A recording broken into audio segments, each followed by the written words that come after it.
Sinabi naman ni Chinese Defense Ministry spokesperson Wang Qiyan na pinapalaki raw ng Australia ang issue tungkol sa live-fire naval drills na ginawa ng Beijing sa international waters sa pagitan ng Australia at ng New Zealand.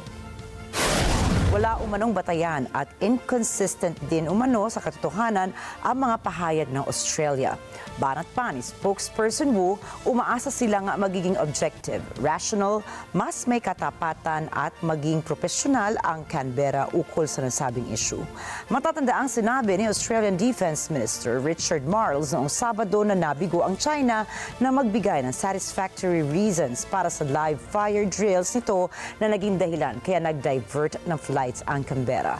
Subalit, paliwanag naman ni Wu, paulit-ulit na umano nga naglabas ng abiso sa pamamagitan ng isang post ang Chinese Defense Ministry na may isasagawa silang drills. Sumunod din nila ang Beijing sa international law at hindi rin umano nakaapekto ang kanilang naval exercises sa aviation flights ng Australia.